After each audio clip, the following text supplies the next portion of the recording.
Alors, quel projet pour nos cœurs de ville moyenne? C'est la question que nous allons nous poser aujourd'hui ensemble. Pourquoi cette question particulière sur les cœurs de ville? Vous en avez un petit peu parlé, Pierre, parce que le gouvernement, avec différents organismes de financement, a annoncé une enveloppe de 5 milliards d'euros pour un grand programme donc, de rénovation des cœurs de ville moyennes. Il s'agit du programme national Action Cœur de Ville.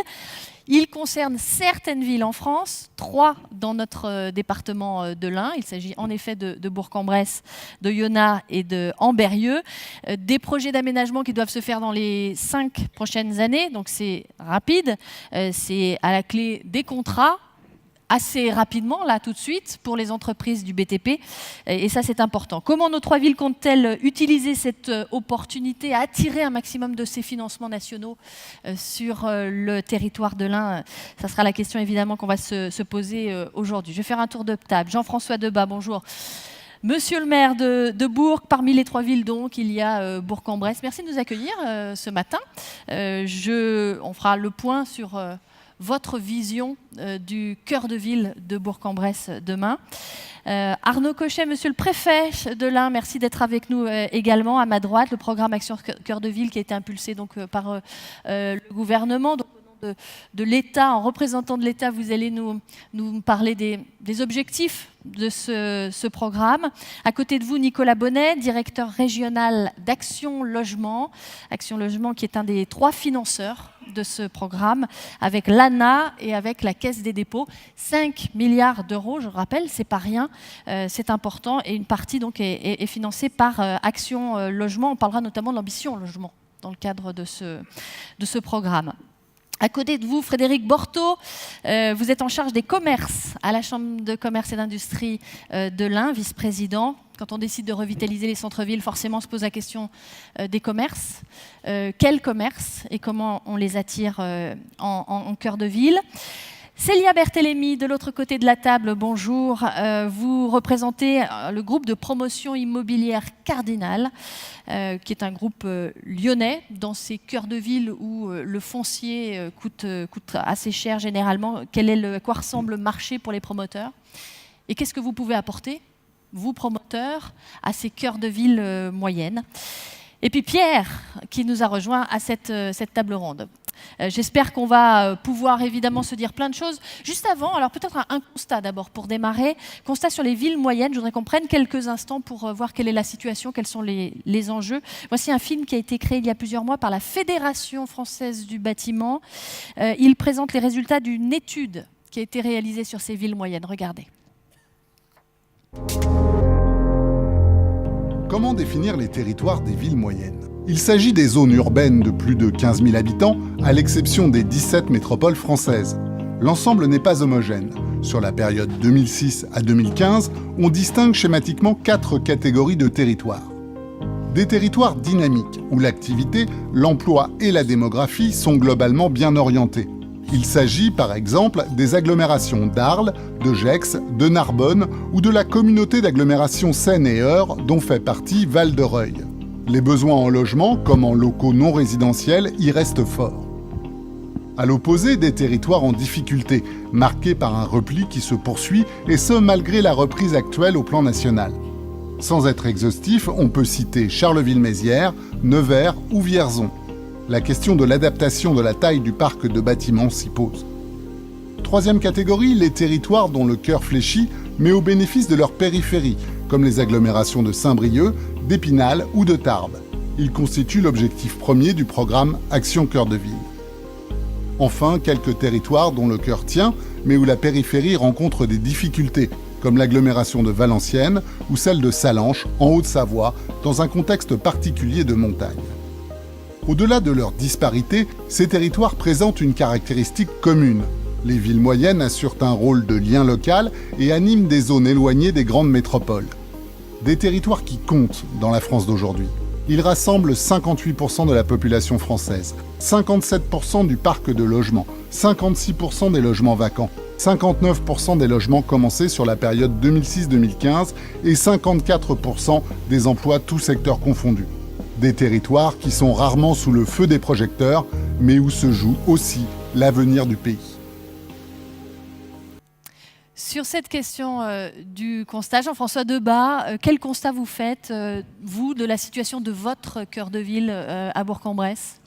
D'abord, votre film, le film de la Fédération du BTP, a le grand mérite de bien montrer qu'il n'y a pas une réalité, mais il y a des réalités différentes. Nous faisons partie, à Bourg-en-Bresse, de la première catégorie, c'est-à-dire de villes et de bassins de vie qui se développent, même si il y a effectivement des problématiques qui sont communes à l'ensemble des cœurs de ville. Schématiquement, que voyons-nous ? Depuis plus de 30 ans, le bassin de vie élargi de Bourg-en-Bresse est passé de 90 000 à 140 000 habitants. C'est maintenant le territoire de la CA3B. La partie urbaine de l'agglomération, celle qui est à moins de quelques minutes et qui est passée globalement de 60 000 à 80 000, et la ville-centre est restée aux environs de 43 45 000. Nous sommes plutôt en train de remonter depuis maintenant 4 à 5 ans. L'enjeu dans les prochaines années, et on le voit bien, y compris avec les logiques d'étalement urbain de France périurbaine, que nous connaissons aussi à notre échelle et qui ont été dans l'actualité, c'est que finalement, l'essentiel du développement démographique et de la construction s'est fait à l'extérieur de la ville-centre et parfois de sa première couronne urbaine. Dans les années qui viennent, eh bien, nous allons avoir un meilleur équilibre. On va arrêter d'aller construire seulement des lotissements en périphérie de bourgs ruraux, pour être schématique, et parfois le long des voies. Et une part plus importante de l'aménagement se fera en rénovation urbaine, c'est-à-dire récupération de foncier pour leur donner un autre usage.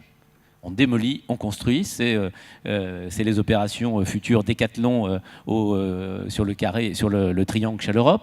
C'est l'opération que le groupe Cardinal fera sur un vieux bâtiment de la Madeleine. On en parlera dans un instant des différentes opérations. Donc ça, c'est un enjeu qui, je dirais, permettra de développer du bureau et du logement. Et le deuxième enjeu, c'est la reconquête d'un certain nombre de bâtis qui ne vont pas être démolis, mais qui doivent être reconquis néanmoins.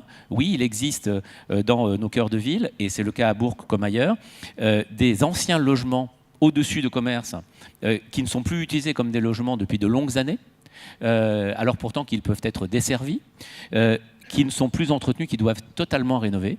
Et effectivement, dans les années à venir, l'engagement de l'action publique et je dirais les propositions faites à l'investissement privé sera de venir reconquérir ces bâtis pour, au moins pour ceux qui sont le plus faciles à remettre sur le marché, créer de nouveaux logements sans forcément créer de nouveaux bâtiments. Mais j'observe qu'en termes de chiffre d'affaires, c'est tout à fait comparable. Ça n'est pas forcément les mêmes caractéristiques techniques qu'il faut pour vos métiers, exactement. Mais en revanche, l'impact réhabilitation sur l'emploi est le même, il est même parfois supérieure à la construction nette d'un logement. Et c'est effectivement ce dans quoi nous sommes engagés à Bourg, déjà depuis un certain nombre d'années, et qui va se poursuivre dans les années à venir. On fera le point sur quelques projets d'ailleurs que vous avez déjà mis en route dans le cadre de ce programme. Monsieur le préfet, alors là on a entendu la situation particulière de Bourg-en-Bresse. Quel est plus globalement le constat à l'origine de ce programme, avant de rentrer en détail sur les objectifs du programme? Quel est le constat à l'origine de ce programme Action Cœur de Ville ? Oui, bonjour à toutes et à tous. Ce qu'a souhaité le gouvernement à travers ce programme, c'était effectivement permettre le développement des pôles d'attractivité en dehors des métropoles, comme ça a bien été dit en introduction, et dans ces pôles d'attractivité, dans ces villes moyennes qui sont pour lesquelles en tout cas une action de dynamisation ou de redynamisation est nécessaire. Je note que dans le film, enfin, le département de l'Ain est présenté avec des communes d'importance moyenne, mais en vert, donc qui sont des communes qui se portent plutôt bien, et ce qui est la situation du département. Comme l'a dit le maire de Bourg-en-Bresse, ça n'empêche pas qu'il y ait un certain nombre d'actions à mener. Alors c'est effectivement la nécessité de mettre ensemble différents acteurs, comme vous l'avez dit, à la fois les financeurs, que sont la Caisse des dépôts, Action Logement ou l'ANA, et puis d'autres opérateurs. Je rappelle que le conseil départemental est aussi délégataire des aides à la pierre. Le conseil régional a décidé de mettre 50 millions d'euros sur ce programme pour la région Auvergne-Rhône-Alpes. Et puis il y a d'autres opérateurs comme la SNCF, la Poste et puis les bailleurs sociaux qui peuvent venir sur les différentes thématiques. Alors, juste avant de détailler sur ce programme, juste revenons un peu sur le constat. C'est quoi? C'est des villes désertées qui ont décidé, le gouvernement et puis tous les organismes, le financement aussi. Je peux vous donner la parole également, Nicolas Bonneau, mais est-ce que ce sont des villes désertées, en difficulté, des cœurs de ville en difficulté qui ont amené au déploiement de cette action cœur de ville? Pas spécifiquement, enfin en tout cas pas dans le cas qui nous concerne. Comme il a été dit, il y a à peu près 4 typologies de communes dans cette situation. Il y en a certaines qui sont en grande difficulté et puis d'autres qui ont besoin sans doute de mieux articuler leur dynamisme. Elles ne sont pas toutes effectivement en déprise commerciale. Parfois il y a effectivement les phénomènes de périurbanisation qu'il faut traiter, sans doute enrayer un déclin commercial qu'on peut noter, mais moi je note que dans le département, on a un taux d'occupation commerciale qui est quand même très élevé par rapport à ce qu'on peut connaître dans des villes de 20 000 habitants au niveau national. Donc il y a une multiplicité de situations et c'est un peu la souplesse de ce programme Action de cœur de ville, c'est de s'adresser à la fois à des situations parfois difficiles et puis d'autres qui ont besoin d'actions un peu d'impulsion, mais sans qu'on puisse dire que ces territoires sont en grande difficulté. En tout cas, moi je ne peux pas considérer que c'est cette situation qui s'applique aux 3 agglomérations qui ont été retenues parmi les 222 qui ont été retenues au niveau national. Voilà, donc on a vraiment une typologie multiple et chaque situation mérite évidemment un examen particulier. Nicolas Bonnet, vous êtes directeur régional d'Action Logement. Action Logement, donc un des financeurs, c'est historiquement l'organisme qui facilite le logement des salariés. Juste sur cette question du constat, rapidement, je voudrais avoir l'avis un peu de tout le monde. Ce sont les salariés qu'il faut réattirer en centre-ville ou qui sont partis en tout cas des cœurs de ville. Quel constat à l'origine aussi de cette action? Merci Marilyn, bonjour à toutes et à tous. Effectivement, pour Action Logement, je rappelle qu'on est bien un organisme paritaire qui est financé par les entreprises, pour les entreprises. C'est vraiment notre rôle et notre raison d'être. Et donc, c'est pour ça que, par rapport à votre question, l'idée, c'est bien comment on favorise le retour des salariés en centre-ville. Comme l'a dit le maire Jean-François Debat tout à l'heure, il y a eu un mouvement de périurbanisation qui a fait qu'il y a une partie des centres anciens qui ont été désertés au profit de la périphérie, voire au-delà, et qui a donné, sur certaines des villes moyennes, des centres anciens avec une vraie paupérisation et une vraie nécessité de repenser l'habitat en centre-ville et de rénover aussi énergétiquement ces logements.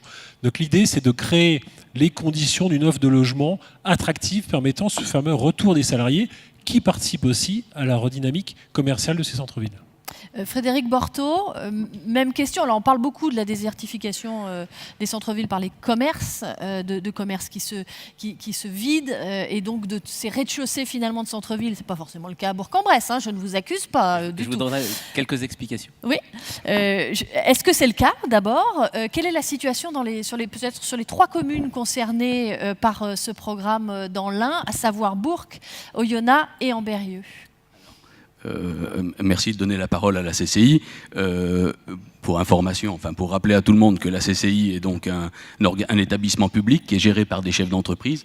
Je rejoins ce qui a été dit à ma gauche. Et elle est le Parlement des entreprises, donc elle est aussi le Parlement des entreprises du BTP, bien entendu. Sauf erreur de ma part, on en compte un peu plus de 4000 qui soient recensés à la Chambre de commerce en tant que sociétaire de la Chambre de commerce. Alors, oui, les centres-villes se portent pas si mal que ça, hein, je reviens sur ce qui a été dit.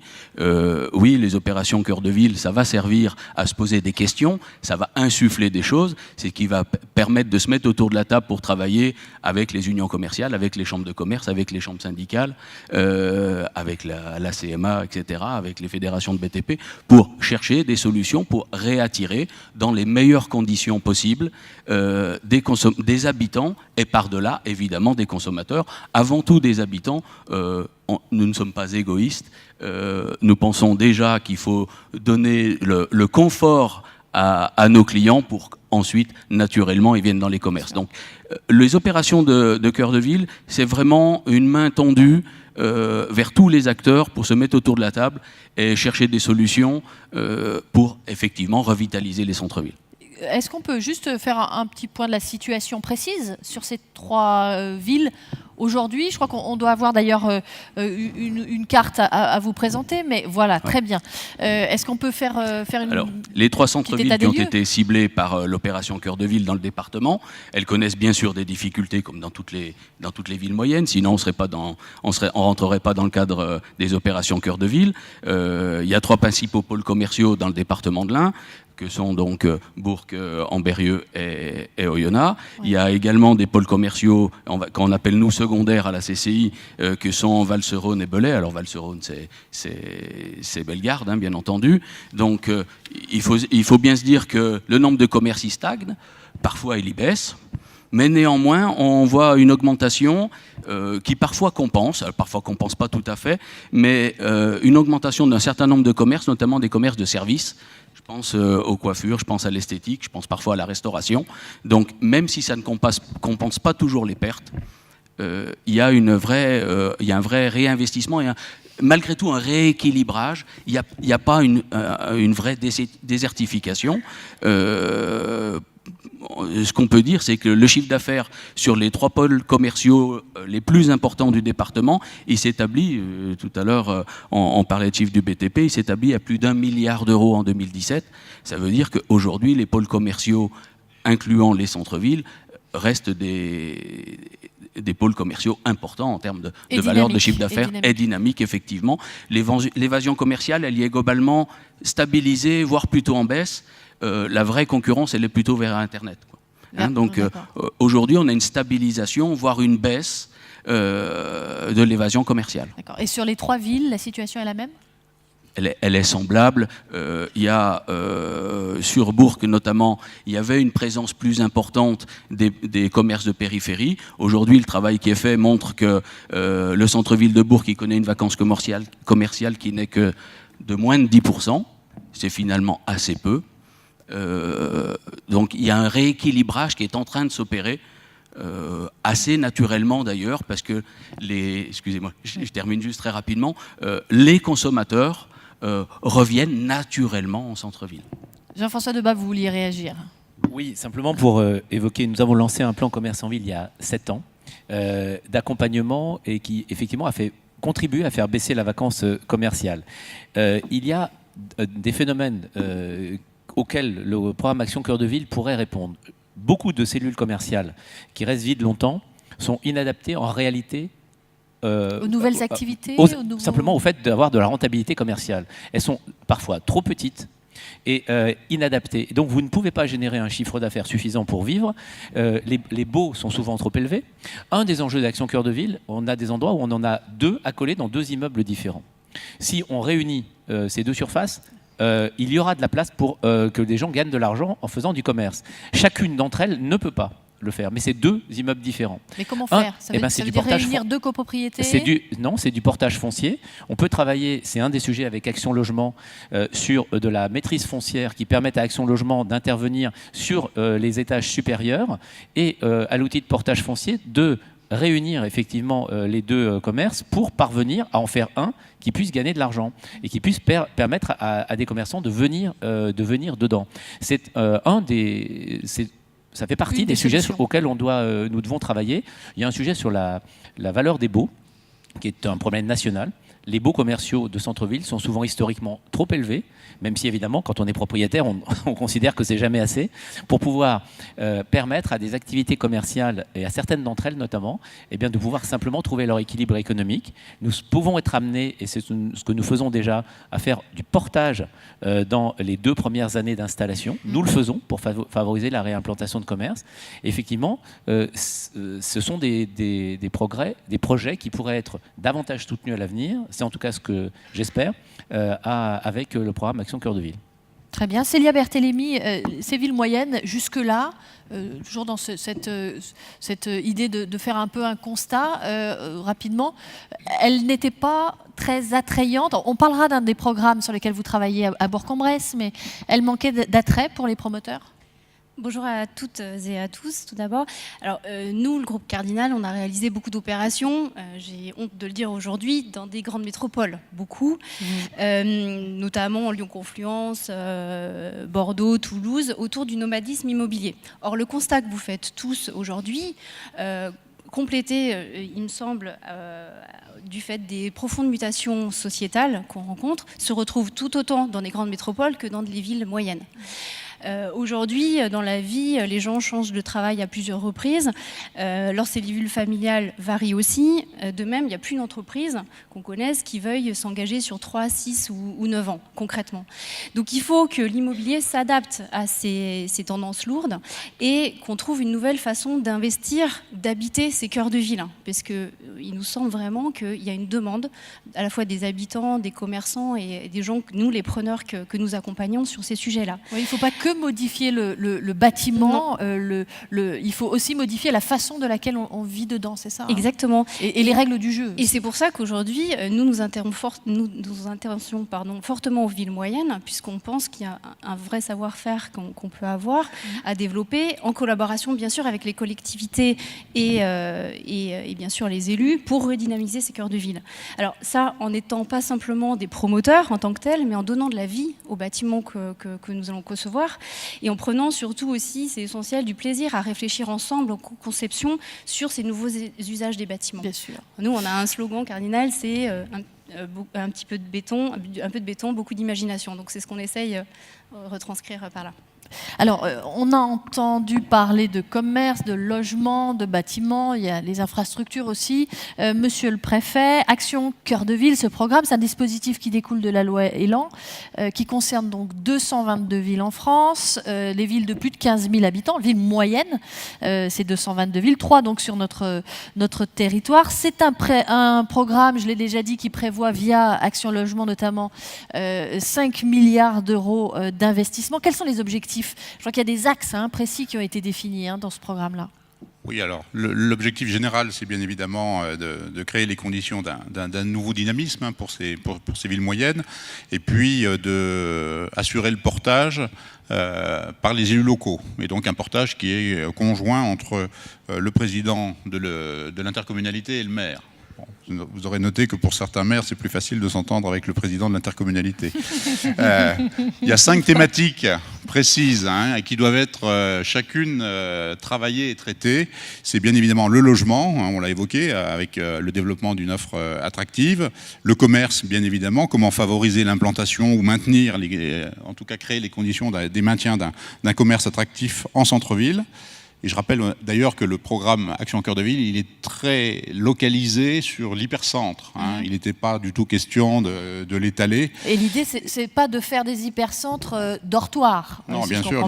Il faut pouvoir à la fois combiner effectivement ce logement, faire revenir effectivement des gens, parce qu'on a aussi une population qui souhaite parfois revenir en centre-ville, notamment parfois les populations âgées, qui ont des problèmes de mobilité, pour lesquels effectivement l'attractivité commerciale est un élément important.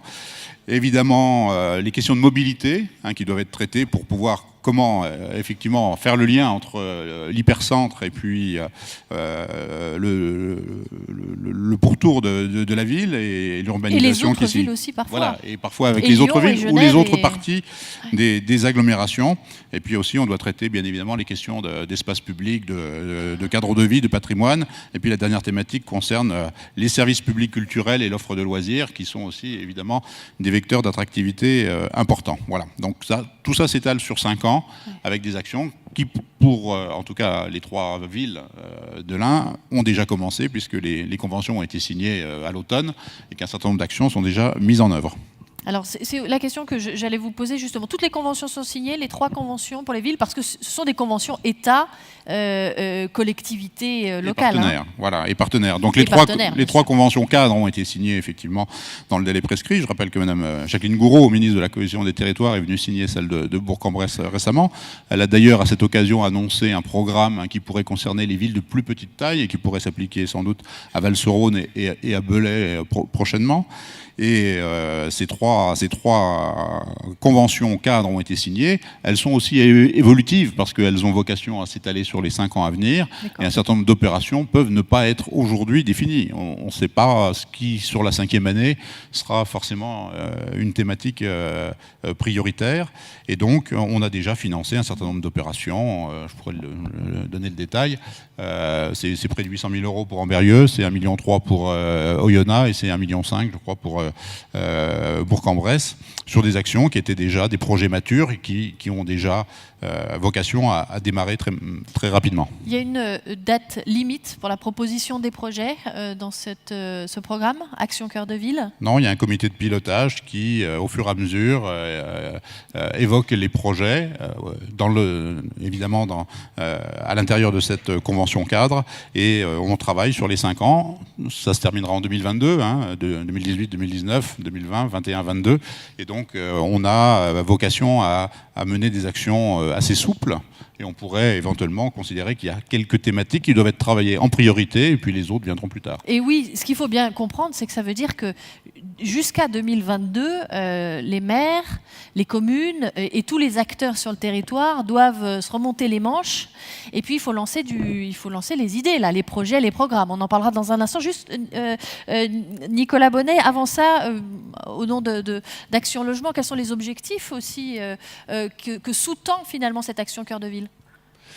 Plusieurs objectifs qui sous-tendent l'action et les 1,5 milliard qu'on va investir, et j'espère le plus rapidement possible dans le programme. 1,5 milliard de Action Logement. 1,5 milliard Action Logement. Donc des entreprises qui effectivement sont au bénéfice de la reconquête de ces centres-villes. C'est comment développer une nouvelle offre de logement en centre-ville, et notamment pour les jeunes actifs, parce que je pense que c'est un levier majeur de dire comment on favorise le retour des jeunes actifs qui, reconnaissant et réinvestissant la ville, vont pouvoir y rester plus longtemps, avoir des enfants et effectivement participer à la dynamique commerciale de la ville. Donc les jeunes actifs qui travaillent peut-être pour des grandes boîtes multinationales présentes à Lyon et Genève, donc il faut prévoir les transports. Les jeunes actifs, non, mais j'essaie d'imaginer un peu les besoins aussi. Les étudiants, les alternants, tous ceux qui venant en formation sur un territoire, et on sait qu'un des outils, c'est quand on vient en formation sur un territoire, qu'on y a fait ses études, si on s'y sent bien, on y restera plus facilement. Donc il y a aussi un enjeu de fidélisation de futurs salariés pour les entreprises du territoire.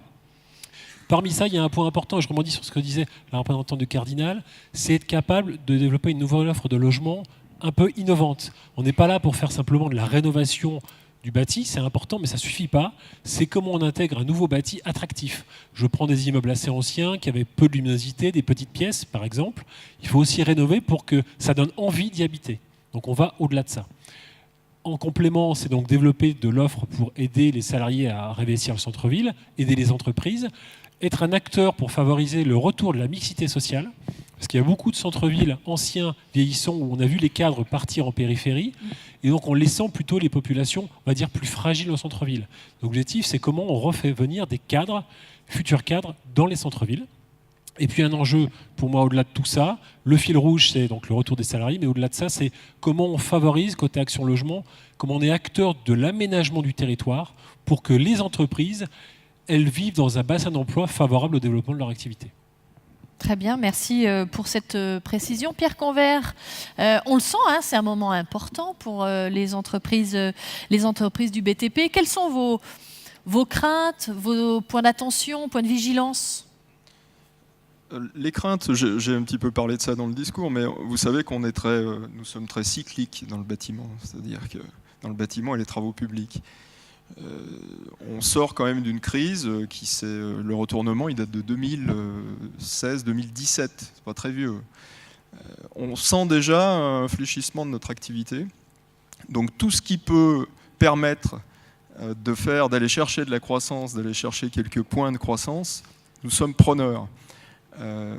Vous savez également que dans le bâtiment, on a un maillage d'entreprises qui est présent sur toutes les parties des territoires. Donc en périphérie de métropole, certes, donc pour ces gens-là, il n'y a pas trop de soucis. Il y a de l'activité. Vous savez que dans l'Ain, on a Lyon, on a Genève. Le Pays de Gex, on n'est pas très inquiet. Il y a du travail. Leur problématique, elle est plutôt de trouver des salariés. Périphérie de Lyon, il y a du travail aussi. Et puis après, on a nos villes moyennes. Et là, on est pile dans le cœur du débat. ces villes moyennes, elles peuvent générer de l'activité et réinvestir ces cœurs de ville. Pour nous, c'est des futurs projets. Donc nos points de vigilance, ils sont finalement assez simples. C'est un programme qui va être limité dans le temps. Des projets existaient déjà, ça a permis de les faire émerger, de les faire sortir des cartons, donc ça c'est très bien. Mais ce qu'on aimerait, c'est de nouveaux projets également pour ces centres-villes. Donc on sera acteur de ces propositions. Vous savez qu'à la Fédération du bâtiment et des travaux publics, on a aussi les constructeurs aménageurs. Dans les constructeurs aménageurs, nous avons aussi des promoteurs. Et nous souhaitons être aussi force de proposition. Alors, il y a quand même une bonne nouvelle aussi à annoncer là tout de suite en début Excellent. de table ronde, c'est que vous allez participer aux commissions. Alors, merci Jean-François, d'ailleurs j'ai eu la réponse hier, je te remercie, oui. Absolument, délai de la Poste. Non, c'est une très bonne nouvelle, c'est-à-dire que non seulement nous allons participer à la réalisation des projets, c'est notre cœur de métier. On est là pour construire et pour rénover. Tu parlais de rénovation, Jean-François, je fais une petite... La rénovation, c'est pratiquement 60% de notre chiffre d'affaires. Donc bien sûr, c'est très important. Nous ne faisons pas que construire du neuf.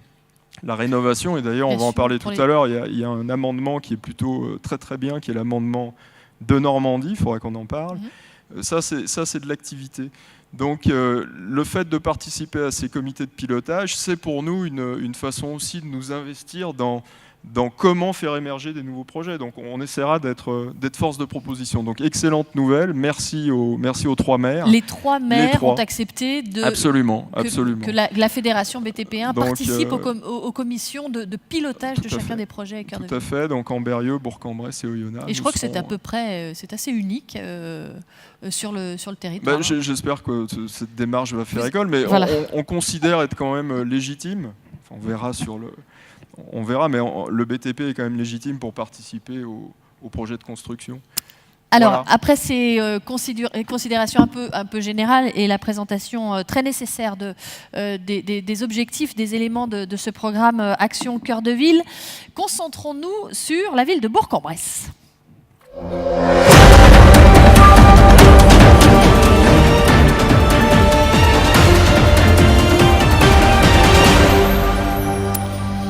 Alors, Jean-François Debat, où en êtes-vous dans la définition des projets à lancer? Là, on l'a vu, il faut se dépêcher, il y a 5 ans, se remonter les manches et puis lancer les concertations, les projets.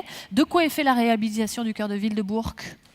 Alors, nous sommes dans une situation particulière parce qu'en réalité, projet Action Cœur de Ville, nous, on a commencé il y a 5 ans. C'est-à-dire avant que n'existe le projet. Parce que si la définition d'un projet Action Cœur de Ville, c'est définir une stratégie globale de reconquête, de valorisation, de réinvestissement public et privé dans le cœur de ville, c'est ce que nous avons engagé depuis déjà plusieurs années. Je vais le dire en quelques mots. Sous la fin du mandat précédent, nous avons investi sur le haut de la ville. La gare, l'ouverture de la Madeleine, la promotion de l'investissement donc sur le palais de justice, la réimplantation et la récupération, c'est de la rénovation urbaine de l'ancien cinéma Eden pour faire du logement et du commerce.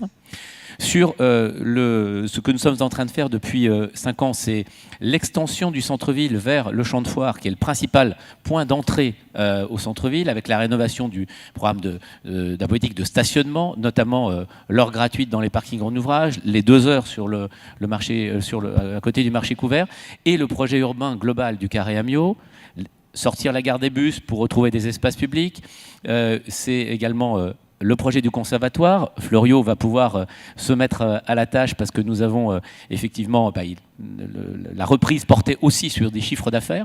Nous avons maintenu nos marchés pour que Fleuriot et les repreneurs puissent partir. Donc on en parlait avec David tout à l'heure, début mai, ce chantier sur le conservatoire. Et puis c'est la volonté d'un investissement privé sur la partie commerciale qui aujourd'hui est bloquée pour des raisons de conjoncture de développement commercial. Aujourd'hui, les enseignes commerciales de périphérie ferment plutôt des boutiques qu'elles n'en ouvrent, ouais. Donc qui retardent l'investissement privé sur ce projet, je dirais, cœur de ville. Nous aurons de toute façon un bâtiment privé avec du commerce et ou du logement et du bureau, et si possible, le projet initial, c'est-à-dire celui qui ramène également des surfaces commerciales centre-ville. Globalement, cet élément, et puis au mieux, dernier élément du projet, la rénovation de l'avenue Alsace-Lorraine pour redonner de l'attractivité au centre-ville. Donc ce projet global, il existe. Moi, ce que j'attends du Carré Amio aujourd'hui, ce que j'attends du projet Action Cœur de Ville, c'est d'aller plus vite, de pouvoir aller plus vite dans le réaménagement des espaces publics. Ça, c'est des travaux publics qui font partie. Ces plateaux unifiés, qualitatifs, font partie de l'attractivité du centre-ville pour des habitants, pour des chalands, justement, pour ceux qui viennent. Il faut garder des espaces verts. Oui, il faut garder des espaces dans verts. ces centres-villes qui sont, dans ces cœurs de ville, en plus, qui sont assez restreints. Oui, il faut garder des espaces verts. Il faut localiser le stationnement dans des parkings en ouvrage qui permettent, par exemple, de faire des terrasses. Il y a aujourd'hui 5 nouveaux établissements avec terrasse qui sont venus dans l'année qui vient de se passer à Bourg-en-Bresse.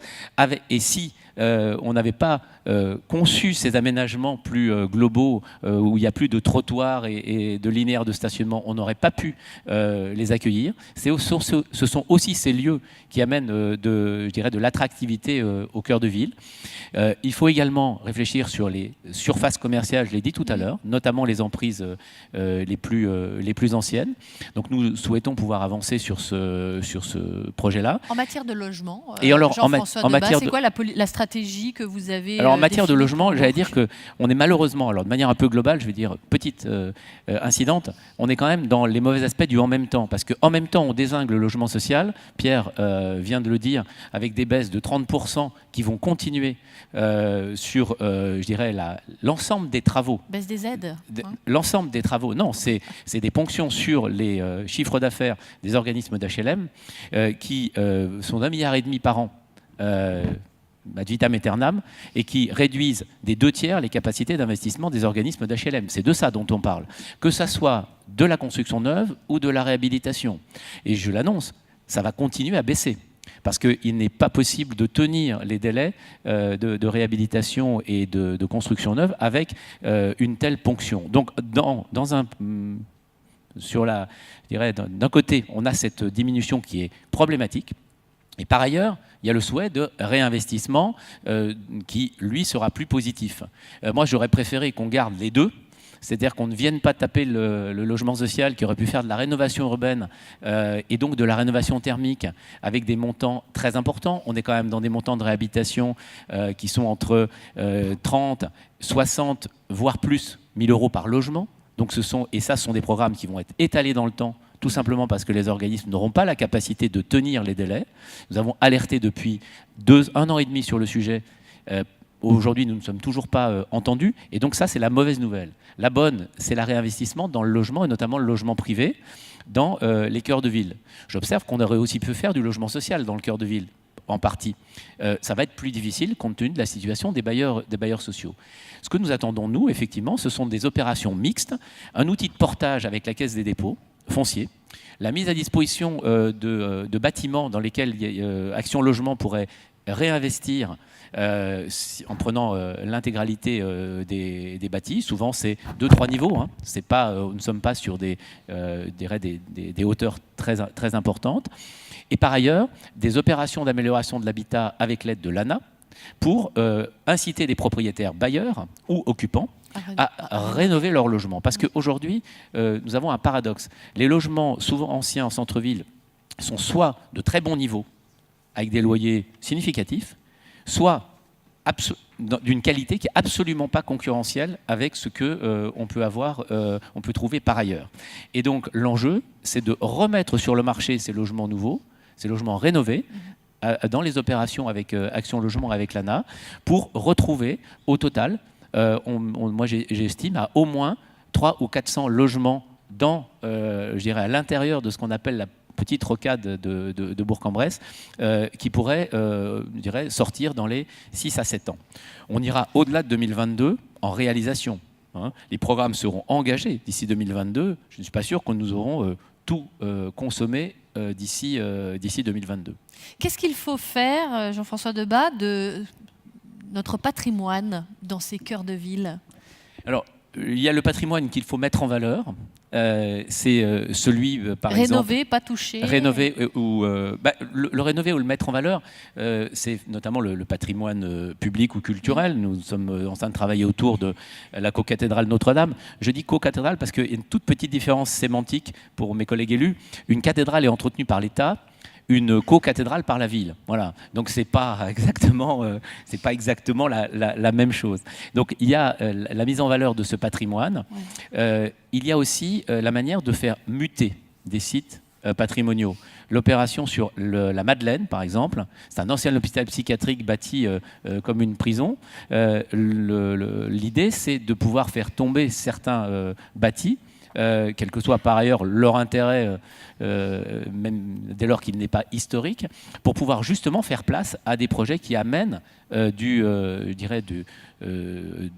nouveau, qui amène aussi un changement d'image, qui donne aussi une autre qualité. Sur la Madeleine, par exemple, nous pourrons avoir des bâtiments modernes entre ce qui concerne le palais de justice et demain le bâtiment cardinal, mais avec un parc très classique derrière. Et l'enjeu, c'est de gérer la transition entre ce parc très classique et des bâtiments qui, eux, seront plus modernes. C'est aussi cela, construire la ville demain. Il y a les bâtiments qui doivent être mis en valeur et protégés. C'est évidemment, et maintenus tels quels, c'est évidemment les bâtiments de l'hypercentre et du cœur de ville. Dès que nous sommes sur des tènements en mutation, là, au contraire, on doit laisser place aussi à de l'architecture plus moderne, parce qu'une ville ne peut pas être seulement une ville congelée dans l'image telle que nous l'ont léguée ceux qui ont aménagé il y a quelques dizaines d'années. Il faut trouver l'équilibre entre les deux. Des commerces, des logements, est-ce qu'il faut garder, maintenir, voire créer des grands équipements dans ces cœurs de ville? Est-ce qu'il faut pouvoir amener des médiathèques? Je sais que les projets sont en cours à Bourg, mais est-ce qu'il faut pouvoir amener ces grands équipements près de la population, il faut déjà, des cadres il faut déjà avoir la volonté politique de les maintenir. Le conservatoire, nous avons décidé de le maintenir au cœur de ville, dans le bâtiment Amiot, donc la façade principale de ce collège, avec un bâtiment qui sera plus moderne devant. Ça aurait probablement été moins cher d'aller le mettre un peu plus loin. Pourquoi le maintenir? Parce que ça fait 1100 élèves qui viennent toutes les semaines. Ça fait donc un certain nombre de parents qui les amènent, ça fait des gens qui se déplacent, et ça contribue à l'attractivité du centre-ville. Il y a quelques années, je me suis battu pour que le palais de justice reste au cœur de ville. Parce qu'un palais de justice, ça doit être un immeuble emblématique du cœur de ville. Il est à proximité de la préfecture. Vous savez, nos villes moyennes sont... le cœur de ville de Bourg-en-Bresse, ce n'est pas le cœur de ville simplement des 44 000 habitants de la ville. C'est le cœur de ville des 150 000 habitants qui viennent à Bourg pour leur emploi. 80% des emplois de l'ensemble de ce bassin de vie, c'est Bourg-en-Bresse et Viria. 80% des emplois de l'ensemble de ce bassin, des actifs, viennent travailler à Bourg ou à Viria. Tous les lycées y sont. Les centres de formation également. Les principales zones de chalandise. Mais pas forcément dans les cœurs de ville. Non, mais l'enjeu, c'est justement le cœur de ville, c'est donc celui qui est celui de ce bassin complet. Et il faut y trouver les fonctions support. L'enjeu de nos cœurs de ville demain, c'est d'être les lieux dans lesquels les habitants des territoires périurbains et ruraux trouveront les services publics et privés dont ils ont besoin pour se sentir connectés et pour finalement répondre à leurs besoins en matière de santé, en matière d'accès à la justice, en matière de formation, en matière de commerce et en matière d'emploi. C'est bien ça l'enjeu, et nos centres-villes doivent garder ces fonctions symboliques. Le conservatoire, garder une médiathèque de centre-ville, ramener si possible dans les développements commerciaux. Depuis 10 ans, j'ai fait en sorte que nous bloquions les nouvelles implantations commerciales périphériques. L'enjeu, c'est que comme Decathlon le fait, qui quitte la Chambière pour revenir vers le centre-ville sur le carrefour de l'Europe, eh bien demain, des développements commerciaux, parce qu'il doit y en avoir, ne se fassent pas par extension de nouvelles zones, par création de nouvelles zones au-delà des rocades, mais au contraire, par des investissements peut-être un peu plus onéreux, mais plus payants à terme, qui ramèneront aussi de l'attractivité et de l'activité vers les centres-villes. Dès lors qu'on peut s'y déplacer, et dès lors qu'avec le champ de foire à Bourg, on peut y stationner de manière aisée, l'articulation de la politique de stationnement avec les lieux où on doit développer ces nouvelles activités, eh bien, c'est un tout Et c'est cela le projet que je porte et que nous portons à Bourg pour les années qui viennent. Célia Berthélémy, on va parler de ce programme sur la Madeleine, puisque c'est Cardinal qui en a la gestion, à côté de la gare, du palais de justice. Vous allez nous le présenter. Juste avant ça, est-ce que les promoteurs peuvent être vraiment moteurs de la réussite des cœurs de ville, selon vous ? Alors oui, puisque quand on imagine le métier, pour nous, chaque opération, en fait, est un laboratoire des nouvelles tendances, des innovations autour de l'usage. On imagine en fait des opérations mixtes en fonction des besoins, des attentes des territoires. À mon sens, on ne peut rien plaquer sur un territoire. C'est-à-dire qu'on ne peut pas plaquer ce que vous faites aujourd'hui ou hier, ce que vous faisiez à Confluence. Exactement. Cette modernité-là, ces bâtiments-là, on ne peut pas les plaquer aujourd'hui dans les villes moyennes ? Non, pour nous, chaque opération doit donner lieu à un brainstorming qui est les collectivités, nous, promoteurs et tous les acteurs preneurs, pour savoir ce qui est adapté à un territoire. Notamment sur des lieux qui, fondamentalement aujourd'hui, sont des lieux communs mutualisés à plusieurs usages. C'est un peu des mots compliqués. Je vais vous donner des exemples, ce sera plus précis et plus concret. Par exemple, à Saint-Ouen, on fait une opération dans laquelle on a 3 usages. On a une résidence étudiante pour le compte de Dauphine, on a un hôtel et on a des bureaux avec un peu de coworking. Et on a un jardin central dans lequel tous les gens se retrouvent.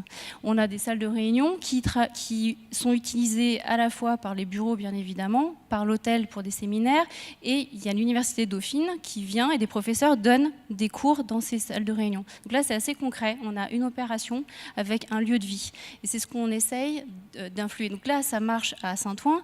Après, à Bordeaux, sur l'opération de Brazza, on a totalement autre chose. On a des ateliers d'artistes sous une halle commune avec un hôtel, etc. Donc, en fait, en fonction du territoire, il faut qu'on arrive à trouver quel est, j'ai envie de dire, le supplément d'âme qu'on peut apporter sur ces opérations immobilières. Et les cœurs de ville moyennes sont prêts à accueillir ce type d'innovation, ce type d'expérimentation. Exactement. Moi, je peux dire qu'aujourd'hui, on a de plus en plus l'écoute des maires et on les remercie sur ces sujets-là, de mixité, d'usage et d'aller au-delà, d'oser l'innovation. Ouais. Donc, on est ravis et c'est pour ça que nous, on est partant pour relever ces enjeux et ces défis. Et c'est important parce que pour toutes les entreprises du BTP, Pierre, il y a des contrats intéressants derrière tous ces projets. Nous, on est partant pour les construire, ces bâtiments. Eh ben, bien sûr. On veillera d'ailleurs à ce que on compte sur vous d'ailleurs. Mais on fera en sorte que notre tissu local soit irrigué par vos projets. Non, vraiment, pour nous, c'est très important. Je voulais parler d'une chose. Tu parlais, Jean-François, des bailleurs. Pour les bailleurs privés, je voulais revenir, peut-être qu'on en parlera plus tard, mais l'amendement qui est porté par Denormandie est quand même quelque chose d'intéressant. Ça va, je pense, aider les rénovations de nos centres-villes. Il ne concerne que les villes du plan centre-ville, donc 222 villes en France. Très concrètement, vous achetez un logement 150 000 €, vous faites 50 000 € de travaux, vous avez une réduction d'impôt quasiment, si vous le louez 12 ans, de la valeur de vos travaux. Donc c'est vraiment très intéressant, c'est presque même plus intéressant que ce qu'on appelait le dispositif Pinel pour le neuf. Donc on compte vraiment, nous, faire la promotion de ce dispositif. Il faut que les bailleurs et les bailleurs privés se saisissent de cet amendement, enfin de ce projet de loi. Vous savez, je l'ai dit dans le discours, que l'immobilier est surtaxé. Je suis désolé, monsieur le préfet, mais il est vrai qu'on est quand même, on est particulièrement mis à contribution. Être bailleur privé en France actuellement, c'est quand même assez sportif. On est sur des niveaux d'impôts qui sont très élevés. Si nous n'avons pas d'outils qui nous permettent de flécher l'investissement vers notre secteur d'activité, nous allons perdre tous les investissements. Mmh. Voilà. Nicolas Bonnet, peut-être qu'on peut faire un point sur ce programme, sur ce Denormandie ancien. Oui, simplement, déjà en réaction à ce qui est dit, par rapport à l'action Cœur de Ville et les 1,5 milliard que met Action Logement, c'est bien 1,5 milliard nouveaux qui sont mis sur la table. Et donc, le sujet n'est pas un sujet de financement, c'est un sujet d'ambition. C'est-à-dire qu'aujourd'hui, les moyens ne manquent pas. À nous d'aller assez vite sur la conduite d'opération et on a les capacités de faire très très vite. Donc ça, c'est un élément important. Deuxième élément, on va poursuite ou la continuité des opérations que conduit l'ANA et notamment à Bourg-en-Bresse. L'ensemble des partenaires sociaux d'Action Logement ont décidé d'un nouveau plan d'investissement de 9 milliards d'euros qu'on va déployer assez vite sur les territoires, dont une partie pour l'accompagnement, la rénovation thermique des logements dont possèdent les salariés modestes.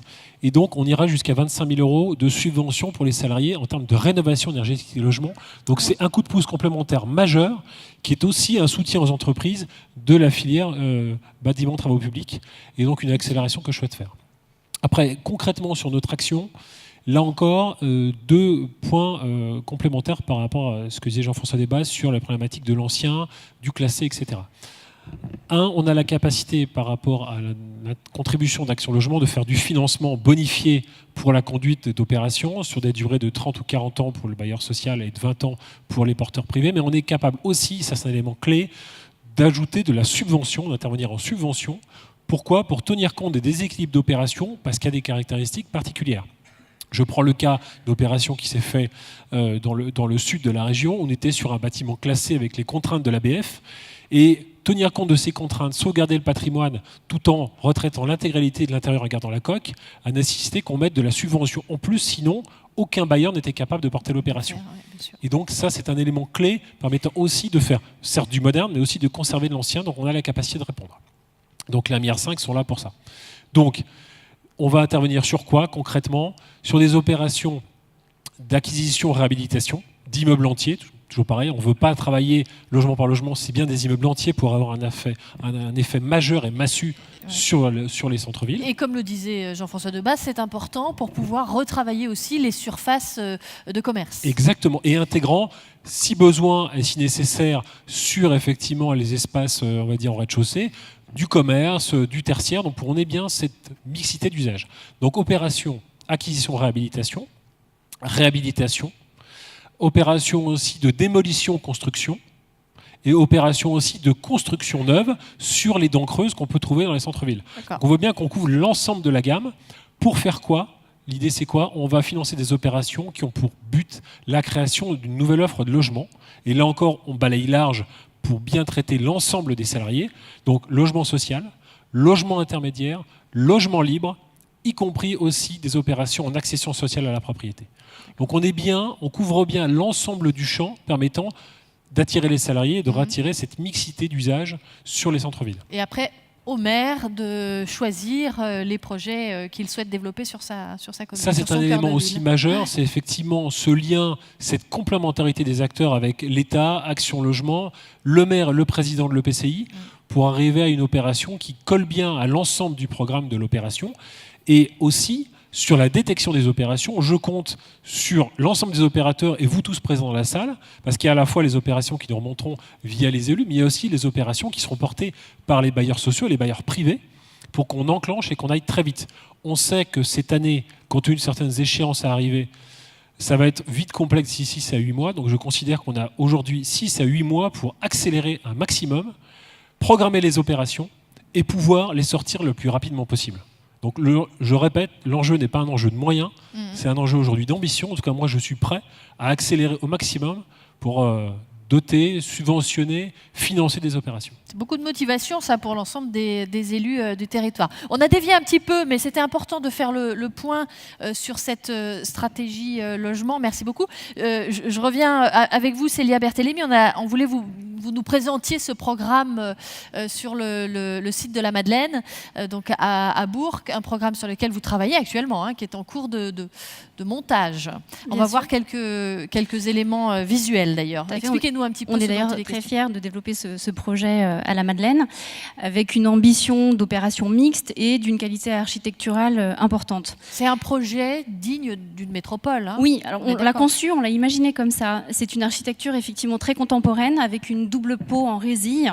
On vient comme un peu un voile blanc qui fait des vagues sur l'opération, qui a été dessiné par l'agence Z Architecture. Ce côté évanescent sur un socle vitré où il y a des commerces, en fait on peut dire que ce qui cache révèle, parce que notre idée c'est de dire qu'à l'intérieur il y a une mixité de fonctions. Or, on a cette unité via le bâtiment dans son ensemble. Les enjeux du projet étaient multiples. Vous avez parlé tout à l'heure, monsieur le maire, de l'importance du patrimoine paysager. Ici, le bâtiment tel qu'il existait, le Saint-Joseph, masquait complètement le parc. Donc le premier enjeu, c'était de donner à voir ce parc aux habitants, surtout pour qu'ils se l'approprient depuis l'avenue d'Alsace-Lorraine.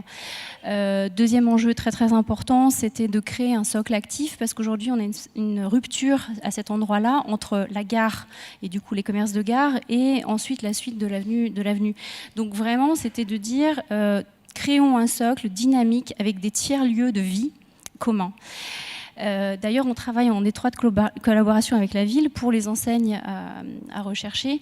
Pour nous, il faut que ces enseignes fassent sens sur l'opération dans sa globalité. Enfin, des espaces très qualitatifs intérieurs-extérieurs pour donner à la ville une très grande qualité, des espaces calmes aussi pour faire revenir des gens. Vous parliez des cadres tout à l'heure, des jeunes actifs. Voilà, cette opération-là, elle a pour but de capter ces gens-là pour trouver voilà. Donc on a travaillé bien sûr notre opération toujours sous l'angle qui nous est cher de nomadisme immobilier. Donc on a dans l'opération du co-living une résidence du savoir, donc à la fois pour les étudiants jeunes actifs et des commerces à rez-de-chaussée. Donc là où encore, on va trouver des tiers-lieux qui vont souder, si je puis dire, toutes ces populations-là. Je vous donne un exemple concret. Sur la partie parc, on veut créer des espaces avec du Wi-Fi pour faire du travail informel. C'est-à-dire que l'étudiant, c'est-à-dire que la personne du TGI ou autre qui veut venir travailler viendrait ici dans l'espace et profiterait de on pense aux nouveaux usages, finalement, c'est ce qui est important. Est-ce qu'on n'a pas peur à un moment donné qu'on colle des bâtiments comme ça, des concepts innovants qui fonctionnent dans les grandes métropoles, de les coller comme ça dans les cœurs de villes moyennes, mais qu'au final, on n'arrive pas à les faire vivre, ces bâtiments. Alors peut-être, puis je vous donnerai la parole après, Jean-François Debat. Alors juste un point qui est très très important, c'est que nous, on n'est pas seulement promoteurs, on est aussi investisseurs et gestionnaires. Vous avez tout à fait raison. En fait, ces concepts-là, s'ils sont que sur le papier, ça ne fonctionne pas. Oui. Il faut qu'il y ait des personnes sur site qui gèrent et qui animent ces concepts-là. Donc nous, on est gestionnaires sur du long terme, 12-20 ans. Ça veut dire qu'il y a concrètement une personne qui va créer des événements tout au long de l'année pour qu'il y ait de la communauté en fait. Donc pour que les gens se rencontrent, pour qu'il y ait des espaces qui vivent. Et ça, c'est le point essentiel. Sinon, vous avez tout à fait raison, ça ne fonctionnerait pas. Jean-François Debat, réaction? Oui, mais simplement, sur ce projet, je l'ai évoqué tout à l'heure, est un marqueur de ce que l'on doit faire dans nos villes moyennes. Il n'y a pas d'un côté le mode de vie des métropoles qui serait totalement à part et par ailleurs le reste de la France qui ne vivrait pas. Parfois, il y a 10 ans, là aujourd'hui on est en train de faire des pistes cyclables bidirectionnelles à Bourg en enlevant des voies de circulation. On a remis des bus en enlevant aussi des voies de circulation. Il y a 15 ans on nous aurait dit mais vous rêvez, ça c'est grande ville. Mais c'est un fonctionnement urbain. Et vous évoquiez tout à l'heure la question de l'attractivité, y compris l'attractivité des salariés des entreprises, nos entreprises industrielles, des cadres, des entreprises de bâtiments, etc. Il y a ceux qui voudront essayer d'avoir leur maison le plus loin possible à la campagne, etc. Ça deviendra de plus en plus difficile, mais tout le monde ne pourra pas vivre en maison individuelle à 20 km de Bourg. Parce que c'est... Et puis il y a aussi ceux qui trouvent au contraire l'intérêt non seulement de vivre quelques années avant d'aller à l'extérieur, mais aussi d'y vivre durablement. Et effectivement, si on veut, répondre aussi à ces aspirations, eh bien, il est naturel et normal de créer des lieux qui répondent aussi à une nouvelle manière de travailler. Sinon, il faut arrêter de se plaindre de la cassure qui existerait entre l'attractivité des métropoles et celle des villes moyennes, si on refuse par ailleurs que des évolutions qui sont justement intéressantes s'y développent. Et moi, j'assume totalement le fait que oui, nous nous adaptions et nous intégrions et nous attirions des investissements et des investisseurs et des projets publics et privés qui fassent évoluer la ville. Vous savez, ce qui tue, c'est de ne pas bouger.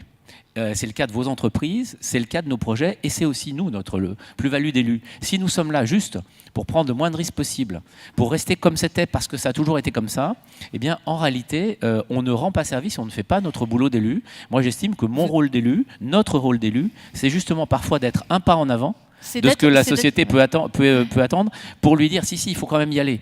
Et on voit derrière que ça marche. Finalement. C'est d'être aussi un accompagnateur. Un accompagnateur. Bon, merci beaucoup Jean-François Debat. Très rapidement, on a pris un peu de retard. Moi j'aime bien cette idée de pari, qui est un pari certes mesuré, mais qui est un pari quand même, de dire aujourd'hui, pour redonner de l'attractivité à ces villes moyennes, il faut faire un pari peut-être sur de l'ambition, de la rénovation, mais aussi sur des bâtiments un peu attractifs, un peu totem. Parce qu'aujourd'hui, si on veut attirer les gens, il faut être capable de donner des symboles forts, et je trouve que c'est un élément extrêmement fort. Merci beaucoup Jean-François Debat. On va s'intéresser à présent à la commune d'Oyonnax. Merci également à Célia Berthélémy. Vous allez être remplacé par le représentant de la ville d'Oyonnax, Olivier Schwinn, responsable cœur de ville, et Patrice Fontenat également qui sera avec nous. Merci à vous deux. Merci, on peut les applaudir. Merci. On accueille donc sur le plateau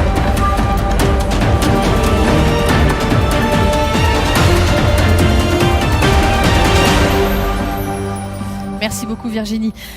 Olivier Schwinn, responsable cœur de ville pour la ville d'Oyonnax. Merci d'être avec nous. Patrice Fontenat, merci également d'être avec nous. Vous êtes donc représentant, vice-président de la fédération BTP1 en charge des TP, donc représentant des TP sur ce plateau, PDG bien sûr du groupe Fontenat. Et puis, signalons-le quand même, des associés repreneurs de notre fleuron, vous en avez parlé Pierre également, Florio. Félicitations, merci d'être avec nous. Je sais que votre agenda est bien chargé pour le coup en ce moment. On va s'intéresser à la ville d'Oyonnax à présent. Oyonnax, alors, je crois qu'on va voir un plan d'ailleurs de cette commune d'Oyonnax parce que la question qu'est-ce qu'un cœur de ville se pose clairement chez vous, Olivier Schwinn. Expliquez-nous un petit peu comment vous avez pris cette problématique. Tout d'abord, je voulais excuser le maire d'Oyonnax qui a eu un empêchement de dernière minute. Oyonnax, c'est une ville qui s'est construite en 2 temps. Une ville qui d'abord s'est construite sur les pentes douces, vous voyez, à l'est de la voie ferrée, à l'abri des marécages au début du siècle. C'est donc le cœur historique du centre-ville. Et ensuite, vous avez une nouvelle ville qui s'est construite à l'ouest, quand Oyonnax a connu un boom industriel et est passé en 100 ans de 3 000 habitants à 30 000 habitants. Donc on part de ce constat-là et on se rend compte que beaucoup de personnes traversent Oyonnax par le cours de Verdun, qui est un grand axe structurant, que tous nos axes structurants sont d'ailleurs des axes nord-sud, et qu'il nous faut aujourd'hui reconstruire des liaisons entre ces 2 villes. Ce qui est emblématique par exemple, c'est que nous avons 2 places de marché, nous avons 2 églises, nous avons vraiment 2 villes côte à côte, 2 postes, etc. Donc comment va-t-on rendre attractif notre centre-ville ?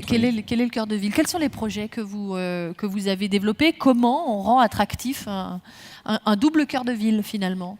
Alors il y a plusieurs axes. Premier axe, effectivement, le logement, avec notamment Action Logement. Il faut ramener des habitants au centre-ville. On a eu la problématique de la rurbanisation à une certaine époque. Tout le monde est parti en périphérie construire sa petite villa avec son carré de jardin. Aujourd'hui, ces personnes sont vieillissantes, comme disait M. Cochet tout à l'heure. C'est des personnes qui souhaitent revenir en hypercentre, être à nouveau à proximité des services. Et donc, il faut pouvoir leur proposer un parcours résidentiel. C'est pourquoi Oyonnax construit une résidence étudiante avec le soutien de la Caisse des dépôts d'ailleurs. Donc on attire les étudiants. On attire les étudiants. Tout à l'heure, c'est important aussi. Ça, c'est fait. Voilà. Ensuite, on a construit des logements neufs. On a eu plusieurs programmes, la Croix-Rousse, Anatole France. On a le Clémenceau qui vient de sortir. Voilà, donc de gros programmes sur des bâtis qui étaient vétustes et qui n'avaient plus finalement d'usage dans la ville. Donc il a fallu se réapproprier du foncier. Oui, tout à fait. Oui. Voilà. Ça a été une des stratégies importantes. Ça a été une grande stratégie, notamment la Croix-Rousse, qui était pratiquement devenue une carrière de pierre en fait. Ce quartier complètement paupérisé et vétuste a été effectivement reconquéri et on a reconstruit du neuf avec mixité sociale, PSLA, etc. pour aider à l'accession des jeunes et des jeunes actifs. Et ensuite, on a pensé aussi aux anciens avec les résidences autonomie, résidences seniors, aux côtés de la maison Convert par exemple. Et bientôt la construction d'un EHPAD en hypercentre à côté de la gare. Donc vous faites beaucoup de construction, mais aussi la rénovation, c'est ce juste milieu. Quelle est la place des équipements dans ces cœurs de ville? On a posé la question à Jean-François Debat tout à l'heure. À Oyonnax, quelle est votre stratégie? Alors déjà, nous, on a le premier équipement de base, c'est la voirie déjà. Oui, on l'a vu sur le plan d'ailleurs. De ramener les personnes dans le centre-ville. Donc on passe certaines voies à double sens. On a la chance d'avoir quelques anciennes friches industrielles qui nous libèrent du foncier aussi en plein cœur de ville. Donc on peut passer à double sens. On peut donner la place au mode doux également, avec des requalifications de voirie en mode doux. On a la possibilité de faire quelques parkings d'hypercentre pour permettre aux clients de venir en centre-ville et profiter donc à nos commerçants. Et ensuite, on a la possibilité de créer des nouveaux espaces de vie. Donc, on a déjà requalifié le parvis de la Grenette, qui est notre centre commerçant, on va dire, galerie commerçante. On a requalifié le parvis de la mairie. Et il nous reste plein de beaux projets à faire, la place de l'église, place du 11 novembre, etc. Ce programme, alors juste qu'on se rende compte, ce programme Action Cœur de Ville, il vous a permis de prendre un peu de recul sur l'ensemble des projets. Est-ce qu'il vous a permis à un moment de vous dire, bon alors, regardons en face la carte de notre cœur de ville et puis essayons de réfléchir comment on peut mettre tout ça en cohérence finalement? Oui, c'est exactement ça, ça a mis de la cohérence et de la concertation aussi. Ça a permis de créer un comité de pilotage. Et donc, on est heureux d'accueillir la fédération BTP1. Donc, on est multi-acteurs. La Chambre de commerce est présente, Action Logement est présent. Et avec ces multiples regards, on arrive à créer, à partir d'un programme politique qui était déjà ambitieux, depuis 2008, à créer de la cohérence. Et on est notamment en train de travailler sur un guide d'aménagement accompagné par le CAUE pour qu'il y ait une uniformité tout de même dans cette identité de centre-ville. Ça nous a permis aussi de nous rendre compte que nous avons une identité forte dans le centre-ville. C'est là notre identité historique et on a retrouvé de nombreux ateliers. On s'est rendu compte qu'ils étaient menacés pour certains. Oui. Et aujourd'hui, on est en train de regarder à les protéger. Voilà. Se réapproprier un peu son identité, c'est intéressant, hein, comme quoi un programme national qui qui est très global finalement permet aussi à des communes de réfléchir sur ce qu'elles sont au fond d'elles-mêmes réellement. Je voudrais qu'on parle de Valexpo parce que ça c'est un sacré projet à Oyonnax. C'est un projet structurant aussi pour la ville. On voit quelques images, je crois qu'on a même une image animée qui va nous permettre de voir d'où ça part et où ça va. Expliquez-nous pourquoi ce grand projet vous tient à cœur. Les appels d'offres vont être lancés bientôt, je crois. Oui, donc Valexpo, c'est 11 millions d'euros. La Cité des Plastiques s'est construite aussi, donc c'est pour ça qu'il est en centre-ville, autour du Salon des Plastiques à l'époque, qui est maintenant sur Paris. Donc Valexpo, c'est le deuxième hall d'exposition du département de l'Ain, après Interexpo. Et il était plus que temps de le rénover. Donc on avait une toiture amiantée qui présentait pas mal de fuites. Et donc le projet un peu innovant, là, c'est qu'on construit par-dessus l'ancien et on déconstruit ensuite l'ancien. Voilà, ce qui permet de maintenir Valexpo en activité le plus longtemps possible, parce que pour Oyonnax, c'est un poumon économique, c'est un haut lieu de notre attractivité. On y accueille de très très nombreux événements, chaque année plus de 120 événements par an, et donc il nous fallait à tout prix maintenir cette structure. Elle est dans la nouvelle ville, dans le centre de la nouvelle ville, et donc il faut aussi qu'on ait des liaisons entre cette structure qui attire énormément et notre centre historique. Ce qui vous oblige à faire un certain nombre d'aménagements aussi, j'imagine, de transport, sur les réseaux, sur ces deux villes, hein, sur ces deux centres-villes, je veux dire. Oui, on développe l'accessibilité aux services, c'est un des axes de cœur de ville. C'est un programme qu'on a mené déjà depuis de nombreuses années, notamment avec la réhabilitation de l'ancien hôpital en cité administrative et en résidence étudiante, avec tous les logements qu'on a créés. Et aujourd'hui, donc, ce projet de Valexpo, on aura aussi bientôt le projet de cité de la Plastronique qui se retrouvera en entrée de ville. Donc effectivement, là c'est 11 millions d'euros d'investissement. Vous pouvez aller sur le site oyonnax.fr, retrouver notre rubrique marché public. Et je vous invite du coup à postuler. Et oui, puisque les appels d'offres vont être lancés là Ça y est, oui. très prochainement. On va parler des commerces avec vous, Frédéric Berthaud. Peut-être juste avant, quelle est la stratégie pour les commerces à Oyonnax ? Alors à Oyonnax, on travaille depuis longtemps avec la Chambre de commerce et avec le pôle de commerce qui est un des plus actifs du département de l'Ain. On a un partenariat très fort, notamment avec la CCI, sur Cœur de Ville pour la signalétique, puisqu'on s'est rendu compte que notre centre-ville avait aussi une problématique toute simple de signalétique. Vous aviez de la vacance ? Vous avez de la vacance beaucoup 13%, 14% de vacances, d'après nos relevés villes. Donc sur la rue Anatole-France, on n'a pas vraiment de vacances. Par contre, on se rend compte qu'il y a des quartiers où il n'y aura plus jamais de commerce. Il y en avait avant, c'est terminé, il n'y en aura plus. Voilà, il faut aussi savoir évoluer et vivre. Et faire évoluer même à l'intérieur même de son cœur de ville en fonction des quartiers. Vous parliez de la signalétique. Vous avez eu une vraie interrogation, une problématique au Oyonnax, c'est qu'est-ce qu'on fait ? Est-ce qu'on est bien signalé ? Est-ce qu'on sait bien s'orienter dans les villes ? Je voudrais vous entendre peut-être sur le sujet, Frédéric Berthaud, puisque c'est la CCI qui a eu en charge cette réflexion. Pourquoi ça a été important pour Oyonnax déjà ? Alors c'est un sujet sur lequel on avait envie de travailler, CCI et mairie, depuis assez longtemps. Ça fait longtemps qu'on avait suggéré au niveau de la CCI à la mairie de faire ce travail-là. Ouais. Pour l'anecdote, j'ai été président de l'Union commerciale longtemps à Oyonnax et c'est une vraie problématique d'indiquer à la fois les commerces, les stationnements de ce centre-ville et de faire converger les clients vers le centre-ville où on retrouve les commerces traditionnels, etc.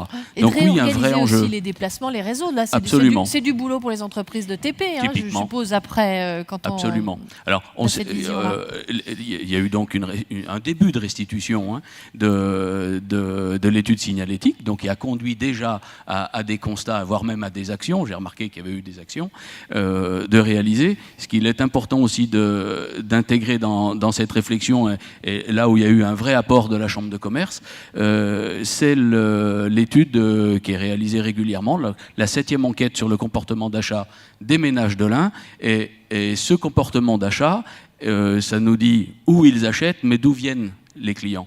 Et ça influe évidemment sur le stationnement et sur la signalétique, puisque en fonction d'où viennent nos clients, eh bien on adaptera la signalétique. Donc il y a eu un vrai travail en amont de la réalisation de cette enquête. Donc il y a la 7e enquête qui est une enquête énorme qui dure plusieurs années, dont la restitution a été faite de façon précise à Oyonnax, mais ça a été vrai à Bourg-en-Bresse et ça a été vrai également à Ambérieu pour les 3 communes concernées par cœur de ville. Aujourd'hui, l'appui de la CCI en matière de signalétique et d'études permet d'avancer de façon encore plus pertinente sur l'intégration du raisonnement commerce à l'intérieur de l'opération Cœur de Ville. Alors, qu'est-ce qu'il faut comme commerce dans ces cœurs de ville ? Quel commerce on peut espérer attirer aussi ? Parce que quand je vois la taille des boulangeries à l'extérieur des cœurs de ville qui s'installent en bord de route et qui attirent évidemment tout le flot des gens qui vont bosser le matin, qui reviennent le soir, je me dis, ces boulangers-là n'ont pas forcément d'intérêt à aller ouvrir une boulangerie en cœur de ville. Oui. Comment on fait pour les attirer, ces services-là, demain ? Très clairement, si aujourd'hui on en a été arrivé à ça, à ces phénomènes-là, effectivement, de boulangeries qui ont parfois remplacé les stations-service. Qui ont remplacé les stations-service, voilà. Exactement. Aujourd'hui, on mute, la mutation elle est maintenant. Alors effectivement il y a eu une mutation, vous prenez l'exemple des boulangeries, c'est effectivement le bon exemple, mais c'est vrai aussi pour certaines boucheries, etc. C'était souvent une problématique de stationnement, d'achat rapide, etc. On dit toujours à la Chambre de commerce que la durée d'achat c'est la durée de déplacement. Ça veut dire aussi qu'il y a des achats qui vont se faire en centre-ville parce qu'on va accepter de stationner, de faire la démarche. En gros, de payer durée d'achat, durée de déplacement. Payant, enfin bon. Donc ça, c'est important. Ça veut dire qu'aujourd'hui, attirer en centre-ville, c'est pas forcément attirer des boulangeries ou des bouchers, par exemple. Même s'il y en a, il faut qu'ils continuent d'exister, évidemment. Il faut savoir quand même que ce sont les commerces alimentaires qui aujourd'hui reprennent le pas en centre-ville et sont plutôt moteurs des chiffres d'affaires. Donc c'est bien un ensemble, on ne peut pas dissocier les commerces de vêtements, les banques, les assurances, etc. On a parfois entendu dire, oui, mais les assurances dans la rue principale, est-ce que c'est bien pertinent, ou les banques ? Mais sauf qu'ils ont des visites, ils ont des consommateurs. Ces consommateurs, ils sont aussi les clients des boulangeries et des magasins de vêtements. Donc c'est vraiment un tout. On ne peut pas remonter les commerces contre les autres. Au contraire, les commerces, ils marchent ensemble, ils se portent ensemble. Oui, mais il faut se donner des priorités. Et après, il faut se donner des priorités. Alors aujourd'hui, je crois que ce n'est pas forcément la priorité de définir qui sera dans les commerces, c'est mettre les conditions de la réussite pour que les clients viennent. Ça veut dire avoir une signalétique adaptée, ça veut dire un stationnement adapté, ça veut dire une animation commerciale adaptée. La Chambre de commerce travaille de façon très étroite avec les 60 unions commerciales du département. Il y a un service commerce très développé. C'est très historique, notamment dans le département de l'Ain, d'accompagner les unions commerciales. On porte ensemble, la Chambre de commerce, la communauté de communes et la mairie d'Oyonnax, un poste de chargé de mission qui accompagne le commerce et qui intervient au sein du pôle du commerce au budget. Donc on voit bien que on met tous des moyens en œuvre pour faire fédérer, que dire aujourd'hui il faut absolument telle typologie de commerce en centre-ville, ça paraît compliqué. Je rebondis sur ce qu'a dit M. Debat tout à l'heure, et j'ai beaucoup apprécié parce qu'on a une vraie problématique d'adaptation du foncier à l'accueil des commerces. Effectivement, on vit ça dans toutes les villes parce que les bâtiments vieillissent, etc. Des commerces qui sont maintenant plus adaptés au stockage, à l'accessibilité, à l'accueil dans les meilleures conditions possibles des clients. Donc oui, le travail qui peut être fait de rejoindre deux commerces, par exemple, même s'ils sont sur des tènements immobiliers différents, ça peut avoir un intérêt. Et est-ce que vous ne pensez pas que les commerces de demain, dans ces cœurs de ville, ce seront des lieux alors haut de gamme ou des lieux d'excellence quand même, dans lesquels le client viendra et prendra son temps pour acheter, pour être conseillé? Est-ce qu'il n'y a pas un effort de formation, de montée en compétences et en excellence de ces futurs commerces de cœur de ville? J'avais coutume de dire, il y a jusqu'à encore quelques temps, que ce n'était pas forcément un métier au départ le commerçant. C'est-à-dire qu'on a eu des commerçants, il n'existe pas de diplôme de commerçant. On est ingénieur aéronautique, mais on n'est pas commerçant. Voilà. Donc, aujourd'hui, c'est en train de se transformer parce que les chambres consulaires, la CCI, la CMA, travaillent sur des nouvelles formations dans les centres de formation, etc., qui vont qualifier finalement des jeunes à la reprise et à l'animation des commerces et à l'accueil des commerces. Donc il y a un vrai travail. Donc c'est vrai dans l'alimentaire, mais aujourd'hui on sent une vraie évolution dans ce sens-là sur l'accueil du commerce, etc. Ça veut dire aussi que dans les surfaces qui sont mises à disposition des commerces, on va retrouver effectivement des surfaces plus spacieuses, des aménagements plus spacieux. On va retrouver maintenant on va tendre vers un peu des showrooms, des éléments de présentation très qualitatifs.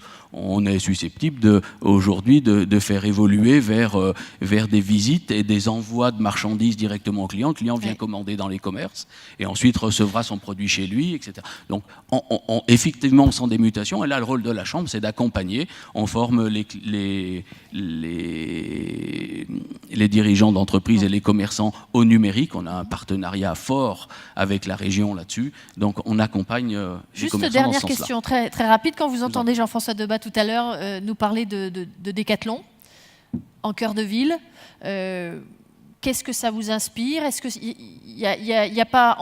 On ne peut pas faire l'un et l'autre? Est-ce qu'il y a concurrence? Est-ce qu'on doit... Ça vous inquiète? Alors, à titre personnel, non. Très clairement, je suis oyonnaxien. Quand Décathlon est arrivé à Oyonnax, à la zone industrielle, j'étais à l'époque président de l'union commerciale. Moi, j'ai vu plutôt ça d'un bon œil. Aujourd'hui, ce qui peut faire converger... Exactement, merci. C'est une locomotive. Donc aujourd'hui, il ne faut pas que des locomotives qui prendront effectivement tous les chiffres d'affaires au commerce traditionnel. On ne fait pas tous le même métier. Je pense qu'il y a la place pour s'adapter. Évidemment, moi je préfère avoir un décathlon en centre-ville qu'un décathlon à 10 km du centre-ville. Donc je vois plutôt ça d'un bon œil, dans la mesure où on saura adapter le tissu commercial autour et qu'il en profite, j'allais dire. Il faut qu'il soit cet attrait. Aujourd'hui, on a réussi, à Oyonnax, c'est le bon exemple, à mettre en place des actions avec Decathlon pour qu'il soit moteur du commerce du commerce de centre-ville. Merci beaucoup pour ce point sur les commerces. Patrice Fontenat, merci d'être avec nous aujourd'hui. Quels sont les enjeux pour les entreprises de TP là, sur ces actions cœur de ville? Vous êtes plutôt confiant? C'est encourageant, c'est dynamisant peut-être aussi. Bonjour Marilyn et bonjour à toutes et à tous. Juste avant, je voudrais faire une petite précision parce que vous m'avez dit abusivement que j'étais le repreneur de l'entreprise For You. Je ne suis pas le repreneur de l'entreprise For You. J'ai fait partie de l'équipe de reprise. Voilà, de l'entreprise Florio. On a entendu David, on aurait pu parler de Jean-Philippe, de Philippe Ginet, et puis pour les productifs, et puis on aurait pu parler aussi de Karl, on aurait pu parler de Didier, vous de faites Denis. Partie de l'équipe, en tout donc cas, je pense que c'est une aventure industrielle, une aventure humaine, et je crois que c'était important que cela se fasse rapidement pour que effectivement les maîtres d'ouvrage puissent retrouver des entreprises pour faire leur chantier. Voilà, parenthèse fermée. Alors effectivement, pour nos métiers, vous l'avez entendu, la réappropriation des cœurs de ville, ça donnera du travail bien sûr aux entreprises de travaux publics parce que la mobilité va être au centre de toutes ces améliorations. On parle de logement, on parle de commerce, on parle d'économie, on parle d'accès aux services publics, aux services de centralité, puisque dans ces villes-là, il y a des services de centralité. On veut faire venir des étudiants, on veut faire venir des personnes âgées. Donc l'accessibilité va être va donner beaucoup de travail, et la mobilité avec tous ces mélanges à la fois pour les piétons, pour les vélos, pour les voitures. Voilà, donc Vous avez évalué les retombées économiques pour les entreprises ? Oui, on a évalué bien sûr ces retombées. Vous avez entendu 5 milliards sur 5 ans, 1 milliard par an. Si on considère que nos métiers des travaux publics, ce sera entre 10 et 30%. Donc voilà, on peut imaginer que pour le département de l'Ain, par an, ce sera entre 1,5 million et 4 millions de travaux. Si on considère l'effet de levier que toutes ces subventions, enfin ces aides pourront avoir, on peut imaginer entre 10 et 20 millions de travaux chaque année qui pourraient nous tomber dessus, si on pardonnez l'expression un petit peu triviale. Je pense que c'est important, et vous avez noté le calendrier, il n'est pas innocent, puisque ça va se terminer en 2022, même si on a bien compris en plus que certaines opérations ne seraient pas terminées en 2022. Ça va juste faire le lien ou la transition après les élections municipales, où traditionnellement pour nos métiers c'est toujours un petit peu difficile, il y a toujours un creux après les élections municipales. Et bien là, ça va continuer à donner de l'activité après ces élections où traditionnellement c'est un petit peu plus calme. Voilà, donc je pense que ce sera très opportun. Les travaux publics doivent être au cœur du dispositif, on vient de le voir sur l'écran derrière nous. Comment les entreprises de TP doivent se comporter finalement dans ce programme-là ? Qu'est-ce qu'elles peuvent apporter au cœur de ville ? Les entreprises de travaux publics sont des ensembliers. On est capable de travailler avec tous les corps d'État qui sont liés à la voirie, que ce soit de l'éclairage public aux espaces verts, en passant par les réseaux et aux techniques de revêtement de sol. On est un petit peu partout, y compris même pour mettre en place des bornes pour alimenter les voitures électriques. On est dans tout ce spectre, donc forcément on peut apporter des conseils. On fait ça dans d'autres villes, bien sûr, et qui sont partis éventuellement un peu plus tôt. Voilà, donc on est force de proposition. Comment vous les imaginez, vous, les cœurs de ville de demain ?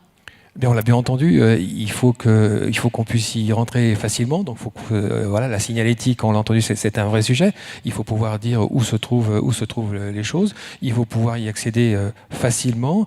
Il faut que les gens puissent se réapproprier ces lieux. Il faut qu'ils aient envie de s'y promener. Donc, les espaces verts, bien sûr, ne vont pas être négligés. Il faut qu'on puisse s'y promener suivant différents modes. Tout à l'heure, je citais à la fois se promener à pied. Il faut que ce soit aussi pour les personnes à mobilité réduite. Il faut que ce soit accessible. Donc il y a beaucoup de travaux pour l'accessibilité des différents services, des différents commerces. Donc tout ceci va être amené à remettre à plat toutes ces voiries. Je ne peux pas imaginer, par exemple, que l'opération Cardinal ne puisse pas être associée à la fin de la réhabilitation de l'avenue Alsace-Lorraine, puisqu'elle monte jusque-là. Voilà, donc forcément, il y aura des travaux qui seront pour les travaux publics en lien avec ce qui sera le plus du ressort du bâtiment. Bon, Cardinal, manifestement, c'est une opération de bâtiment. Pour autant, il y aura une démolition, il y aura peut-être des sous-sols, des voiries qui seront à refaire. Tous nos métiers seront impactés. Et ce seront des territoires, ce doivent être des territoires connectés, d'innovation aussi. On en a un petit peu parlé tout à l'heure. Les TP ont leur rôle à jouer dans cette évolution des cœurs de ville. Oui, forcément, puisqu'on va être amené à offrir des réseaux, mais on va être amené à installer la fibre. Alors certaines de ces communes, bien sûr, sont déjà prééquipées, mais on va modifier l'éclairage, on va apporter le très haut débit. Vous êtes de vrais aménageurs, je veux dire. C'est vrai que avant tout, nous sommes des aménageurs, donc bien sûr qu'on doit être là en conseil des différentes collectivités pour leur apporter notre savoir-faire et notre expérience qu'on a pu collecter sur toute la France. Merci beaucoup de cette présentation autour de la ville d'Oyonnax. Merci Olivier Schwinn d'être venu nous dire quelques mots. Nous allons nous intéresser rapidement, et pour terminer cette table ronde, à la ville d'Ambérieu. Merci encore. On peut applaudir Olivier Schwinn. Et je demande à Daniel Fabre, maire d'Ambérieu, de venir nous rejoindre.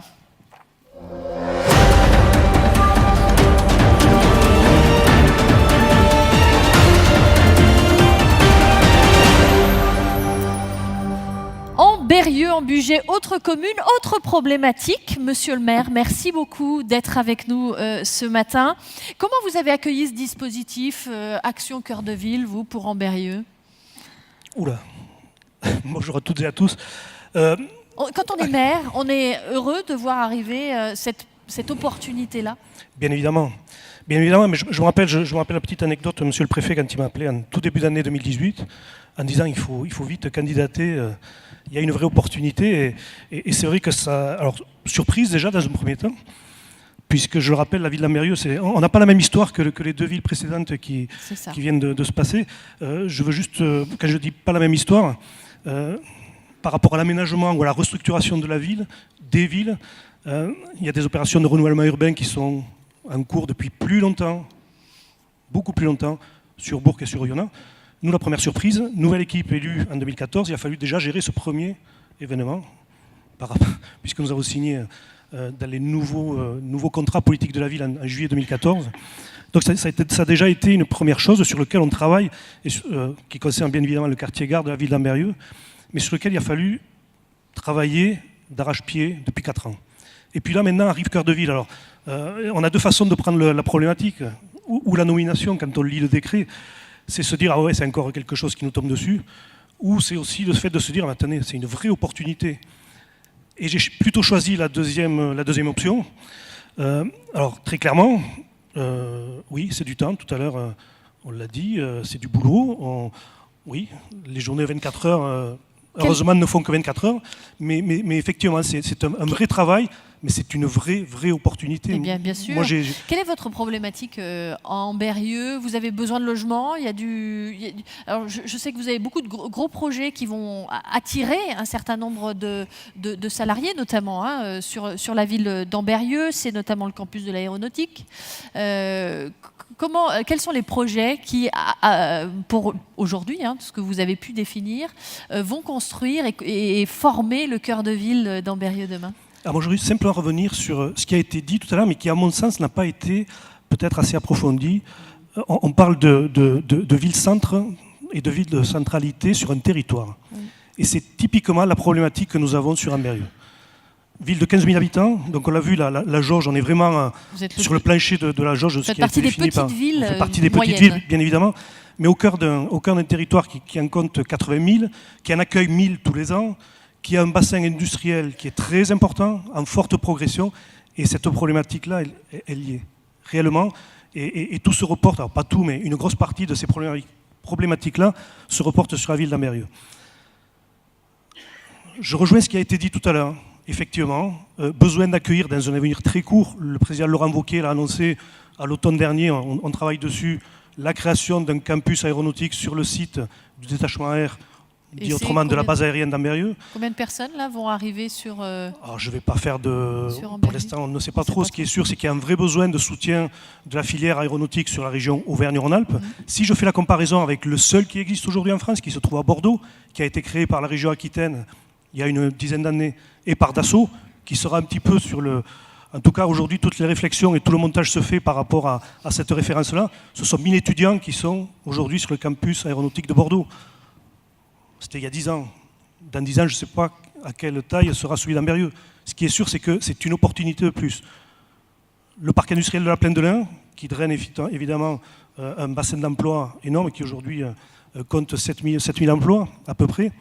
Et puis un élément sur lequel on travaille, bien évidemment, avec monsieur le préfet, en tout cas ça commence à travers la commission locale d'information, mais qui est un vrai programme industriel qui va démarrer sur la centrale nucléaire du Bugey à partir de la fin de l'année 2019 et qui va, je vais faire très court, mais simplement doubler les effectifs sur la centrale du Bugey, ce qui veut dire un apport énorme en termes de main-d'œuvre sur les 5 prochaines années. Et tout ça, il faut le gérer en même temps. Quand on part d'un constat qui est déjà réel, j'ai coutume de dire que la ville d'Ambérieu a été créée grâce à l'activité générée par le fret ferroviaire, la gare. L'avenir de l'Ambérieu se construira par la gare, très clairement. Aujourd'hui, nous avons 4000 personnes, c'est la plus grosse gare TER du département, 4000 personnes qui prennent le train tous les jours. Ça veut dire une population active, mais qui se rajoute à tout le reste. À l'heure où nous parlons, Ambérieu est une petite ville, 15 000 habitants, mais à l'heure où nous parlons, depuis la maternelle jusqu'au bac plus 2 qui est assuré au sein du lycée de la Plaine de l'Ain, ce sont 6 000 enfants, ou 6 000 adolescents en tout, qui sont scolarisés. Ce sont bien évidemment pas 6 000 jeunes Ambarois, mais ça prouve un petit peu la jeunesse de la ville, la capacité de la ville à pouvoir accueillir tout ça. Ça veut dire quoi? Ça veut dire que dans votre cœur de ville, il faut maintenir des lieux de service pour la famille, pour les enfants. Il faut construire du logement aussi. Quels sont les projets est-ce que vous avez pu développer, mettre sur le bureau un projet global, cœur de ville? Alors, on est en train de l'écrire, pas plus tard qu'hier, nous étions ensemble avec les services de la DDT pour travailler à travers un comité de pilotage. Ouais. Ceci étant, nous avons déjà attaqué effectivement plusieurs choses. La première, on a parlé de services tout à l'heure. Nous avons souhaité, ça a été un vœu très fort, de garder la médiathèque qui est située en plein cœur du périmètre ciblé cœur de ville. C'est doublement de la superficie, c'est mise à niveau de la médiathèque, elle existait déjà, mais on a doublé la surface offerte au public.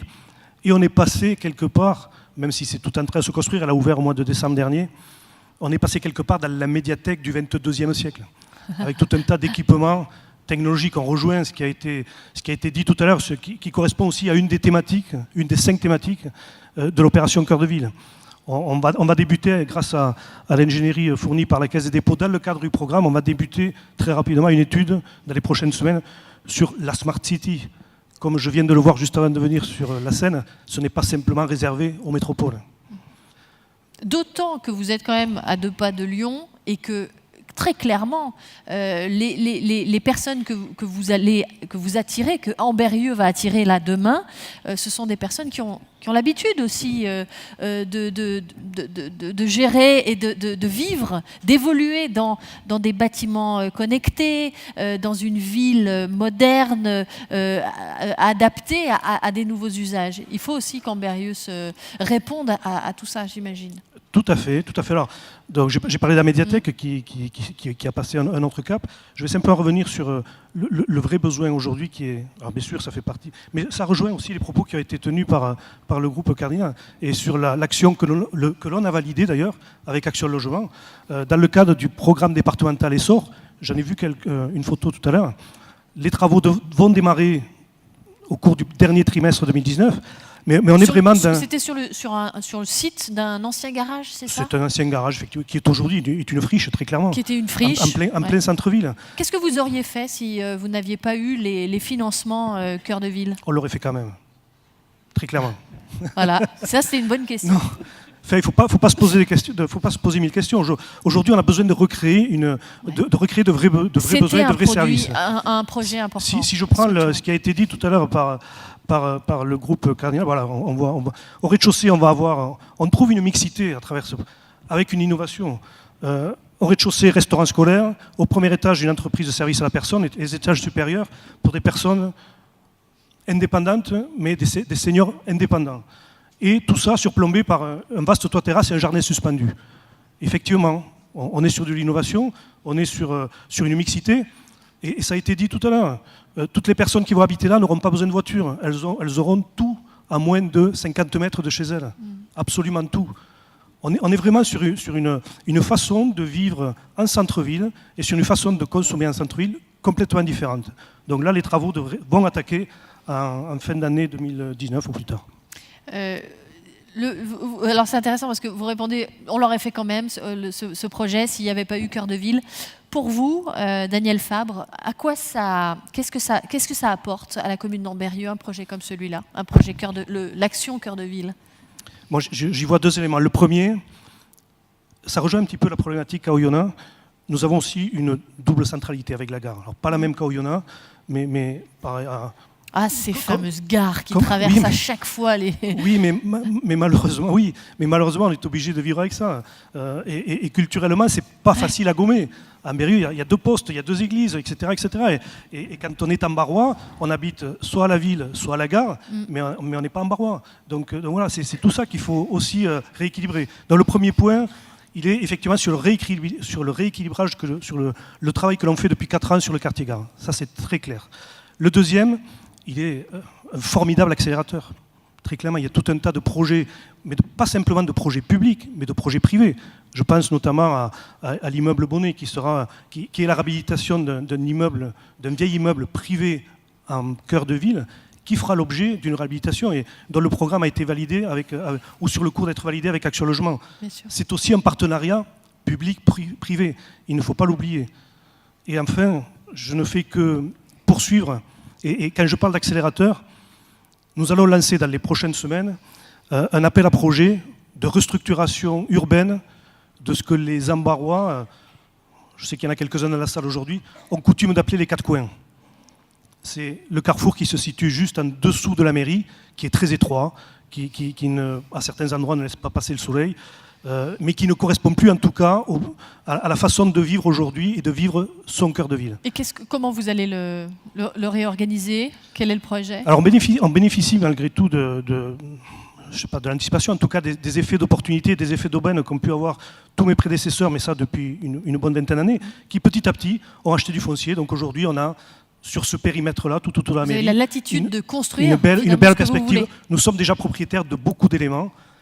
Donc l'objectif maintenant, c'est de mettre tout ça sur la table, de profiter de tout ce que peut nous apporter l'ingénierie et tout l'accompagnement cœur de ville pour décrire un vrai projet et décrire un vrai projet urbain qui corresponde aux attentes de nos concitoyens aujourd'hui. Il faut garder, juste dernière question, par exemple sur ce territoire-là, est-ce qu'il faut garder des espaces verts selon vous encore dans ces cœurs de ville? Non seulement il faut en garder, mais à mon sens, il faut en réintroduire.